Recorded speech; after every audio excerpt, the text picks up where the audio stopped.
नमस्कार दोस्तों, मैं हूं जादूगर राज तिलक। आज से हम एक नई श्रृंखला शुरू कर रहे हैं।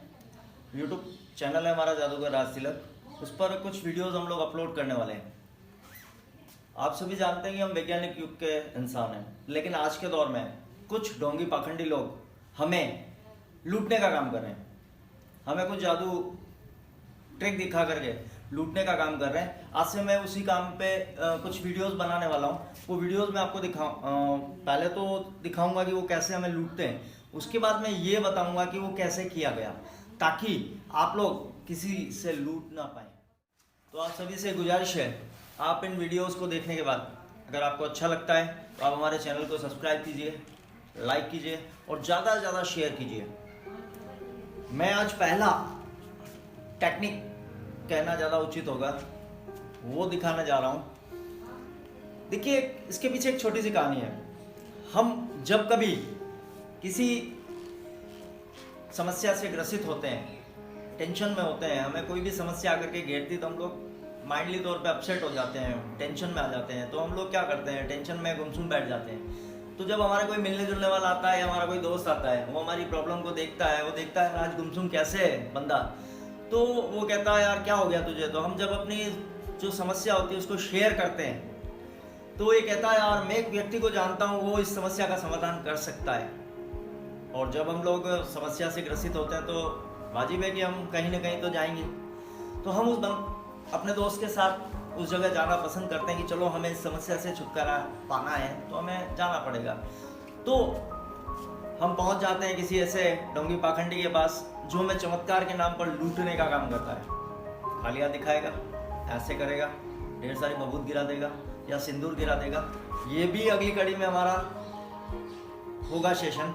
हम अगला जो वीडियो पेश करेंगे आपके बीच में वो इसी को लेकर के होगा कि खाली हाथ से बबूत या सिंदूर कैसे गिराया जाता है, या कैसे मिठाई का पीस लाया जाता है। कुछ भी नहीं, खाली हाथों से करके दिखाऊंगा। हम एक वीडियो आपको जो दिखाएंगे उसमें होगा कि कैसे ढोंगी पाखंडी लोग हमें लूटने का काम कर रहे हैं। दूसरी जो वीडियो हमारी आएगी उसमें यह बताया जाएगा कि इसको कैसे किया गया। एक दिन मैं ऐसे ही परेशान था, घर पे बैठा हुआ था। मेरा एक दोस्त आया, उन्होंने बोला क्या बात है, आज चेहरे पे मुस्कुराहट नहीं है, आप तो आर्टिस्ट हो, कलाकार हो, जादूगर हो, चेहरे पे यार स्माइल रखो। मैंने कहा कुछ नहीं यार, कोई प्रॉब्लम है। तो बोले यार मैं एक ऐसे व्यक्ति को जानता हूँ जो आपकी इस समस्या का समाधान कर सकता है। मैंने कहा कैसे? बोले कि चलिए मेरे साथ। देखिए, मैं सबसे बड़ी बात है कि मैं जागरूक हूँ, मैं आगे सोचता हूँ। मैंने कहा चलिए करके देखा जाए कि क्या होता है, मिला जाए इस बंदे से, होता क्या है। मैं जब उस बंदे के पास पहुँचा तो मैंने ये नहीं कहा कि मैं जादूगर हूँ। मैंने कहा बाबा जी मैं एक समस्या से परेशान हूँ, इसका कोई समाधान है क्या? बोले आपकी समस्या क्या है, इसको बताइए। मैंने कहा मुझे ये बताया गया कि आप बहुत पहुँचे हुए हैं, तो आप ही बता दीजिए मेरी समस्या क्या। आप तो सर्वज्ञ अगर जानते हैं तो आप इसके बारे में जानते होंगे। उन्होंने बोला हाँ मैं जानता हूँ, तुम्हारी समस्या का समाधान तो अभी किए देते हैं, कोई बड़ी बात नहीं है।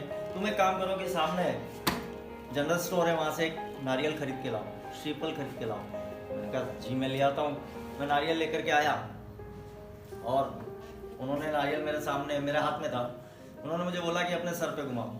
ऐसा एक नारियल मैं शॉप से खरीद के लाया। उन्होंने क्या किया, नारियल को अपने हाथ में लिया, इस तरीके से पकड़ा, मेरे सर के ऊपर 3 बार राउंड किया और मेरे सामने रख दिया।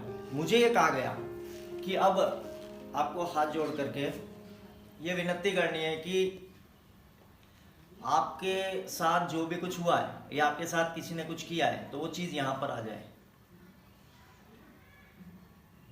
मैंने कहा ठीक है मैं कर देता हूँ। और मेरी उत्सुकता, आप विश्वास नहीं करेंगे, मेरी उत्सुकता बढ़ती जा रही थी कि अब क्या होगा। मैंने कहा चलो आगे आगे देखते क्या होता है। तो नारियल को सामने रख दिया गया, मेरे से विनती करा दी गई। नारियल बिल्कुल सॉलिड, क्योंकि मैं खरीद के लाया था, बिल्कुल कुछ भी नहीं है इसके अंदर, कोई जॉइंट नहीं है, कुछ भी नहीं है, कहीं से तोड़ा नहीं गया, काटा नहीं गया, कुछ भी नहीं। मैंने कहा नारियल मैं खरीद के लाया हूँ, कुछ होगा तो यहाँ पता लग जाएगा। तो उन्होंने क्या किया कि मुझसे विनती कराई, उसके बाद मैं इस नारियल को तोड़ा। मैं करके दिखाता हूँ।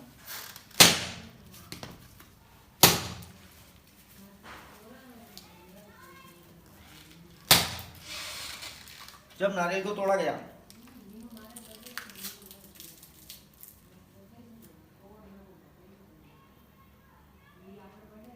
तो अंदर से काला कपड़ा, सिंदूर, ऑलपिन, उड़द के दाने, बहुत सारी चीजें निकली।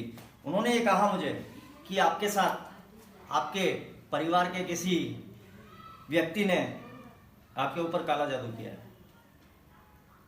अब सोचने वाली बात है, क्या हम वैज्ञानिक युग के इंसान हैं, काला जादू होता है क्या? नहीं होता है। लेकिन ढोंगी पाखंडी लोग हमें ऐसे ही पाखंड में फंसा करके लूटने का काम करते हैं। मैंने बोला ठीक है, अब क्या करना पड़ेगा? अगर इस काले जादू को हटाना है तो क्या करना पड़ेगा? बोले कुछ नहीं करना है, छोटा सा हवन करना पड़ेगा। मैंने कहा कितना खर्चा आएगा? बोले ज़्यादा नहीं है, 11,000 रुपये। मैंने कहा ठीक है, अभी आज तो मैं पैसे लाया नहीं हूँ, मैं कल आता हूँ। मेरा ये जो ब्रेन है, कंप्यूटर, ये ओपन हो गया, मैं सोचना लग गया, क्योंकि मैं जादूगर हूँ। तो हम लोग अलग वे से सोचना शुरू करते हैं। मैंने सोचना शुरू किया, ये कैसे किया? क्योंकि ये जादू नहीं है, टेक्निक है, ट्रिक है। तो मैं घर आ गया, मैंने कहा 2 दिन बाद आता हूँ। मैंने सोचना शुरू किया, तो जब मैं सोचने लगा तो मुझे एकदम क्लिक हो गया कि ये ऐसे किया गया। जब मैंने इसको करके देखा तो वाकई में हो गया। उसके बाद मैंने बहुत सारे लोगों के बारे में मुझे पता लगता गया, मैं पूछता गया, अलग अलग लोगों से पूछता था, आप किसी ऐसे आदमी को जानते हो जो काला जादू करता हो, कुछ टेक्निक दिखाता हो, कुछ ऐसी चीज़ दिखाता हो जो हटकर हो, सोचने को मजबूर कर दे?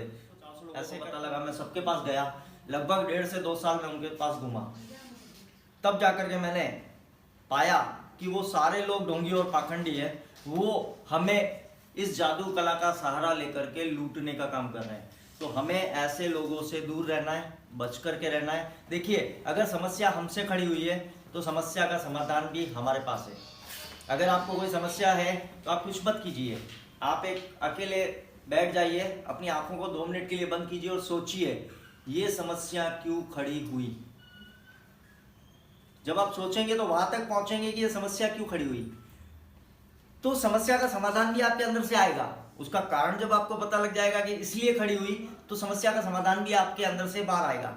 या आप अपने माता पिता, गुरुजन, या जो अच्छे पढ़े लिखे लोग हैं, आप उनसे राय मशवरा कर सकते हैं। लेकिन ढोंगी पाखंडी लोगों से हमें हमेशा दूर रहना है। ये कड़ी यहीं मैं समाप्त करने जा रहा हूँ। नेक्स्ट कड़ी में मैं आपको दिखाऊंगा कि ये कैसे किया गया। तो तैयार हो जाइए मेरे साथ। अगर आपको अच्छा लगा हो तो अपने दोस्तों को शेयर कीजिएगा, लाइक कीजिएगा, सब्सक्राइब कीजिएगा, लेकिन साथ ही साथ बेल बटन भी दबाइएगा। जय हिंद, जय भारत, शुभ दिन। Thank you.